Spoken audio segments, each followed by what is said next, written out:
गरीब बहू का जादुई घास का एसी। एक छोटे से गांव में सरिता अपनी बहू और अपने गरीब परिवार के साथ रह रही थी। बेटा, आज हमें ये रात को सारा काम खत्म करना होगा, कल ये सारा ऑर्डर का सामान जाएगा। माँ, मैं तो कोशिश कर ही रहा था लेकिन घास ही खत्म हो गई। अब आप ही बताओ ना, मैं क्या करूँ? हमारे पास और कोई चारा नहीं है, हमें जंगल से और घास काट कर लानी होगी। इस समय जंगल में जाने का फायदा नहीं है, कभी भी कुछ भी हो सकता है। जंगली जानवर रात के समय ही बाहर निकलते हैं। अजय बिल्कुल सही कह रहा है बहू। अरे माँ जी, हम दो लोग अगर जाएंगे तो कोई जानवर पास नहीं आएगा, और फिर इतनी जल्दी कोई जानवर हमला नहीं करता। हमें ये ऑर्डर कल देना है, आप ये भी तो सोचिए। लेकिन बहू। माँ जी, आप चिंता मत कीजिए, कुछ नहीं होगा। बस आप बच्चों के पास ही रहना और उनका ख्याल रखना। अगर ये ऑर्डर नहीं गया तो बच्चों के लिए हम गर्मी से बचने के लिए कूलर भी नहीं खरीद पाएंगे। सरिता की बहू भाविका और उसका बेटा, वो तीनों घास से पंखे कूलर बनाने का काम किया करते थे, इसलिए उन्हें घास की जरूरत पड़ती थी। वह आधी रात के समय जंगल में जाते हैं। भाविका, जरा से भी हलचल हुई तो मुझे बता देना, कभी भी कुछ भी हो सकता है। ठीक है जी, मैं आपको बता दूंगी। अजय और भाविका दोनों ही जंगल में घास काट रहे होते हैं, तब उन्हें झाड़ियों से आवाज आने लगती है। क्या तुमने भी वहां से कोई आवाज सुनी है? हाँ जी, मैंने भी सुनी है। मैंने तुम्हें कहा था ना, इस समय आना ठीक नहीं है। चलो देखते हैं उधर क्या है। भाविका और अजय झाड़ियों के पास जैसे ही जाते हैं, उन झाड़ियों के पीछे से एक आदमखोर भेड़िया निकलता है। भाविका, भागो यहाँ से, यहाँ पर तो बहुत खतरनाक भेड़िया है। अजय और भाविका दोनों अपनी जान बचाकर भागने लगते हैं। अजय, अब हम लोग क्या करें? कहीं भेड़िए ने हमें खा लिया तो? रुकना मत, बस भागती जाओ। भागते भागते वो दोनों जंगल से किसी तरह बाहर निकल आते हैं और भेड़िया उनका पीछा छोड़ देता है। जान बची तो लाखों पाए, लौट के बुद्धू घर को आए। रास्ते में चलते हुए आधी रात के समय उन्हें गांव के एक कूड़े के ढेर के पास एसी पड़ा हुआ नजर आता है। अरे देखो जी, यहाँ पर एसी पड़ा है। अरे पता नहीं किसका होगा, चलो यहाँ से चलते हैं। मुझे लगता है किसी ने ऐसे ही डाल दिया होगा। मैं तो कहती हूँ इसे लेकर चलते हैं।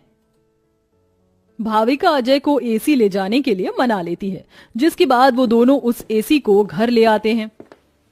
तुम दोनों तो घास लेने गए थे, ये क्या लेकर आ गए हो? ये हमें रास्ते में पड़ा मिला। जब हम कूलर पंखे बना लेते हैं तो एसी भी बना सकते हैं। इस खराब एसी को छोड़ो और ये बताओ, क्या तुम घास लेकर आई हो? सरिता के ये बोलने के बाद जंगल की दुर्घटना के बारे में दोनों बताते हैं, जिसे सुनकर सरिता हैरान रह जाती है। अच्छा, इसका मतलब बहुत बड़ी मुसीबत से बचकर आए हो तुम दोनों, और साथ में ये कचरा उठाकर ले आए। वह तीनों बहुत ज्यादा परेशान हो जाते हैं। कल का ऑर्डर पूरा करने के बाद उन्हें कुछ पैसे मिल जाते, लेकिन घास न होने की वजह से उनका ऑर्डर पूरा नहीं हो पाता और वह ऑर्डर कैंसिल हो जाता है। अगले दिन उनके टूटे फूटे घर के अंदर धूप की किरणें आने लगती हैं, जिससे बहुत ज्यादा गर्मी हो जाती है। हे भगवान, कितनी गर्मी लग रही है, घर में पंखा भी नहीं चल रहा है। मुझे भी बहुत गर्मी लग रही है। पिताजी पिताजी, हमें बहुत गर्मी लग रही है, हमारे घर में एक पंखा भी ठीक से नहीं चलता। बेटा, थोड़ा सा सब्र रखो, कुछ दिनों में मेरे पैसे मुझे मिल जाएंगे तो मैं घर के अंदर एक अच्छा सा पंखा लगवा दूंगा। हमारा वो ऑर्डर तो कैंसिल हो गया, लेकिन सुबह में घास ले आई थी मैं। चलिए गांव वालों के कूलर और पंखे में घास लगा देते हैं, उससे कुछ तो पैसे आएंगे। हाँ, तुमने सही कहा। भाविका और अजय दोनों मिलकर पुराने कूलरों के अंदर घास लगा रहे होते हैं, और यहाँ घर में राजू दिशा गर्मी से परेशान हो रहे होते हैं। काश कि हमारे घर में भी कोई एसी होता। तभी दिशा की नजर उसके पिता के लाए हुए एसी के ऊपर पड़ती है। अरे राजू, जरा इसे देखो, लगता है पिताजी हमारे लिए एसी लेकर आए हैं, पर उन्होंने ये एसी अभी तक क्यों नहीं लगाया? क्योंकि ये एसी खराब है, बस इसीलिए। कल रात तुम्हारे माता पिता को यह कूड़े करकट में मिला था। ये सुनने के बाद राजू इस बात से तो खुश होता है कि उसके पिताजी पुराना ही सही, कम से कम एक एसी तो घर पर लेकर आए। कुछ देर बाद वह अपने दोस्तों के पास खेलने चला जाता है। ढोलू ढोलू, कहाँ हो तुम? चलो खेलते हैं। आज मैं नहीं आ सकता, बहुत गर्मी है, और इतनी गर्मी में मेरा मन नहीं कर रहा है आने का, क्योंकि मेरे घर के अंदर एसी लगा हुआ है। मैं उसकी ठंडी हवा में ही बैठना चाहता हूँ। क्या कहा? तुम्हारे घर के अंदर भी एसी है? हाँ, और हमारा एसी बहुत अच्छा चलता है, बहुत ठंडा कर देता है घर को। राजू यह सुनकर बहुत खुश होता है। वह वापस अपने घर पर आता है और अपने पिता से कहता है, पिताजी पिताजी मेरे लिए एसी ठीक कर दीजिए, बहुत गर्मी होती है घर के अंदर, मेरे सभी दोस्तों के पास एसी है। राजू बेटा, मैं एसी ठीक करने वाला नहीं हूँ। कहीं मुझसे एसी खराब हो गया तो ज्यादा पैसे चले जाएंगे उसे ठीक करवाने में। अरे पिताजी आप तो एक्सपर्ट हो, आपको तो सब कुछ आता है, आप एसी को भी ठीक कर दोगे, मुझे पता है। राजू के कहने पर अजय एसी को ठीक करने की कोशिश करता है। अजय को लगता है कि उसके ठीक करने पर एसी ठीक हो गया होगा, लेकिन एसी ऑन होते ही उसके अंदर से धुआं निकलने लगता है। ये क्या हो गया, लगता है ये एसी खराब है, फेंक दो इस एसी को। राजू गुस्से में ऐसा कहकर चला जाता है, जिसके बाद उसे इस तरह देखने से उसके दोनों माता पिता परेशान हो जाते हैं। हमें हमारे बेटे के लिए एक एसी तो बनाना चाहिए। भाविका और अजय दोनों अब सारे काम छोड़कर उस एसी को ठीक करने में ही लग जाते हैं। वह उसकी ठंडी हवा खाने के लिए उसके चारों तरफ हरी घास लगा देते हैं, जिससे कि उस एसी की हवा और भी ज्यादा ठंडी हो जाए।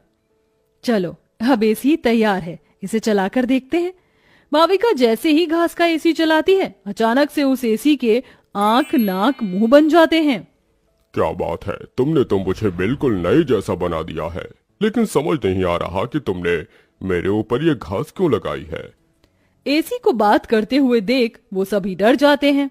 अरे हाँ सॉरी, मुझे माफ करना, मैं अपने आप को इंट्रोड्यूस करना भूल गया। मैं एक जादुई एसी हूँ, मेरे पास परी लोक की शक्तियां हैं, मैं गरीबों की मदद करता हूँ और तुम्हें मेरी बहुत ज्यादा जरूरत थी, लेकिन मैं खराब होने की वजह से अपनी शक्तियां इस्तेमाल नहीं कर सकता था। तुमने मुझे ठीक कर दिया, उसके लिए तुम्हारा बहुत बहुत शुक्रिया। माँ पिताजी देखो, ये एसी तो बात भी करता है। हाँ, तुमने बिल्कुल सही कहा, ये तो कोई जादुई एसी है। तुमने बिल्कुल सही कहा, मैं हूँ एक जादुई एसी, बल्कि अब मैं हूँ एक घास का जादुई एसी और मुझे तुमने बनाया है। ये घास का जादुई एसी चलता भी है या फिर बस बातें ही करता है? तभी जादुई एसी के अंदर से ठंडी ठंडी हवाओं के साथ घास के बने हुए एसी निकलने लगते हैं। अरे वाह, इसकी ठंडी हवाओं के साथ इसके अंदर से तो घास के बने एसी भी निकल रहे हैं। यही तो मेरा जादुई कमाल है, मेरी ठंडी हवाओं के साथ तुम्हें घास का एसी भी मिलेंगे। ये तो सोने पर सुहागा हो गया। ऐसा जादुई एसी मैंने कभी नहीं देखा। अब उनके पास इतने सारे घास के एसी हो गए थे जिन्हें वह देखकर सोच में पड़ जाते हैं। आजकल बाजार में एसी बहुत महंगा मिलता है, हम घास के बने हुए सस्ते एसी बेचकर पैसे कमा सकते हैं। सही कहा माँ आपने, पर क्या लोग घास के बने एसी खरीदना चाहेंगे? सरिता यह सुनकर थोड़ी देर चुप हो जाती है। हमें पहले एसी बेचकर देखना चाहिए। इस तरह भाविका और अजय दोनों मिलकर बाजार में घास के बने एसी बेचने के लिए चले जाते हैं, जहां घास के बने एसी देखकर सभी लोग हैरान रह जाते हैं। एसी तो बहुत देखे, लेकिन ऐसा एसी नहीं देखा, ये तो बहुत अलग है। घास से बने एसी मैं भी खरीदना चाहूंगी। कितने का है एक? ज्यादा नहीं, मात्र 1000 रुपए का है। आजकल एसी 30-40 हजार तक मिलते हैं और तुम इतने सस्ते में बिल्कुल कौड़ियों के भाव बेच रहे हो। चलो मुझे एक दे दो। कोमोलिका के खरीदने के बाद वहां और भी लोग उन दोनों से एसी खरीदते हैं। इसी के चलते उनकी अच्छी खासी बिक्री हो जाती है और सारे एसी बिक जाते हैं। आज का ये आखिरी एसी बचा है, इसे मैं अपने घर में लगाऊंगा। अजय घास का एक एसी अपने घर में भी लगा देता है और घास के जादुई एसी का इस्तेमाल वो बस तभी करता है जब उसे एसी बेचने के लिए पैसे चाहिए होते हैं। जादुई घास के एसी, अपनी ठंडी ठंडी हवाएं दो, जिससे मुझे तुम्हारे जादुई घास के एसी मिले।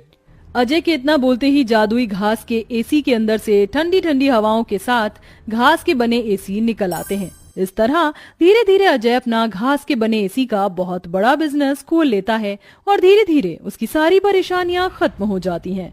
अब वह गरीब परिवार खुशी खुशी रहने लगता है।